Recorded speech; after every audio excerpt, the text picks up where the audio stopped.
Hi, it's Tracy Taylor, and welcome to another KIRO Radio Traffic Roundtable, where we walk you through, this time around, on some of the big construction projects that are happening in King, Pierce, and Snohomish counties. We're going to hear more about the Mott Lake Bridge, the Fairview Bridge, and a new bridge that's opening up in Fife.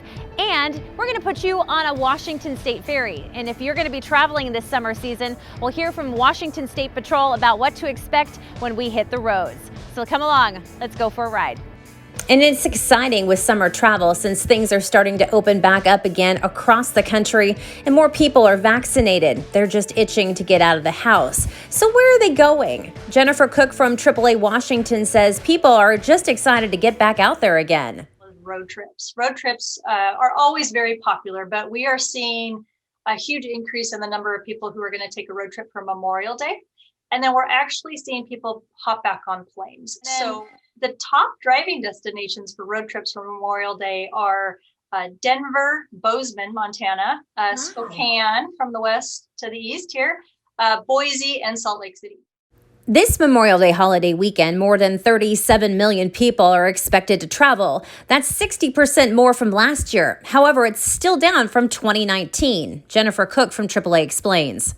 Yeah, our numbers are not anywhere close to what they were pre-pandemic. However, it's very uplifting to see how many people are going to hop in their car and take a safe trip. It's very easy to control your environment on a road trip, and people are seeing that as a safe way to get out and explore. Another big thing for summer travel, if you're in the car, is gas prices. We're going to talk to AAA for the long holiday weekend as well. But first, we're going to talk to Washington State Patrol in King, Pierce, Snohomish, and Kitsap County about DUI patrols. So let's break down some 2019 numbers with Trooper Chelsea Hodgson from Kitsap County.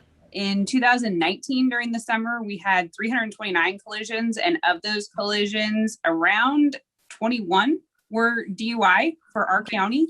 But keep in mind, of that, we also removed 120 total impaired drivers that summer. Trooper Robert Ryer in Pierce County tells me 2019 troopers arrested 400 impaired drivers from June to September, where there were 1,500 wrecks and 10% of those were caused by impairment. King County reporting over 52 wrecks in 2019 and 32 in 2020. Let's check in with Snohomish County. So we have a lot of DUI patrols, emphasis patrols that we work up here in Snohomish County. So in 2019, we had about 1,256 collisions, 2020, 853. So of those collisions in 2019, 41 were DUI related, and in 2020, 45 were DUI related. So that actually went up.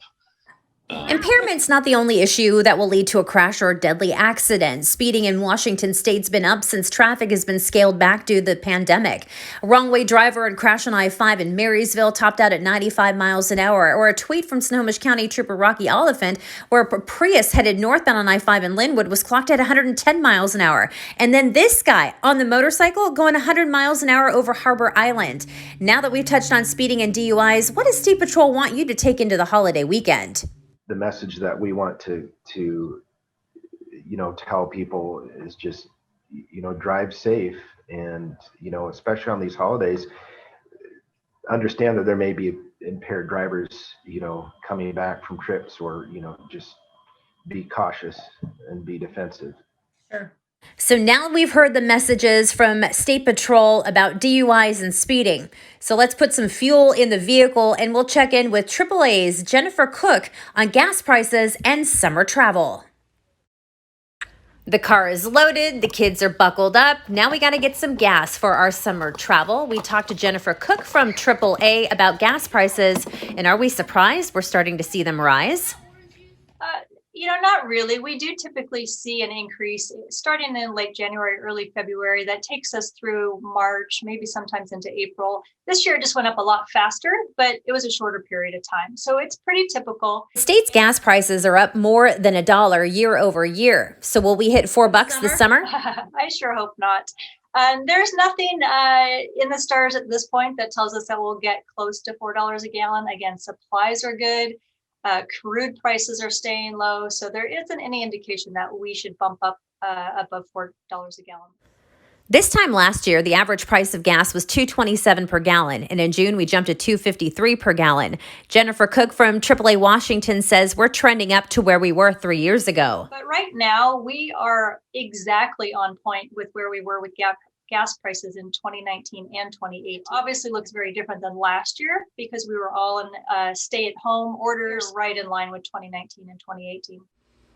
Summertime means road work, and all this summer we're going to have some major road projects that are going to slow us down. So let's start with the South Sound and KIRO Mitchell from Washdot to talk about some of those projects. The two big ones a lot of people are familiar with on I-5 in Pierce County, the JBLM corridor in Lakewood. If the weather holds, we will actually be opening up the new Thorn Lane on-ramp to southbound I-5, and we will also be opening up a brand new shared exit on southbound I-5 to Berkeley Street and Thorn Lane.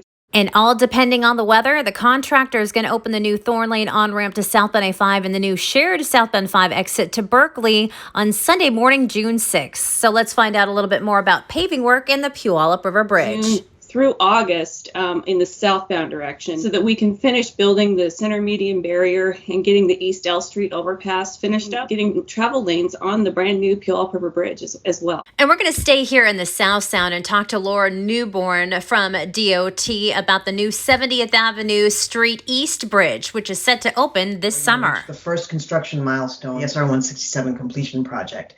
And that's eventually going to connect 167 from where it currently ends in Puyallup all the way to the Port of Tacoma. But the first step is opening up this new bridge, which happens early this summer. And to keep traffic moving at the Port of Tacoma, you need a new roundabout to keep the bridge moving too.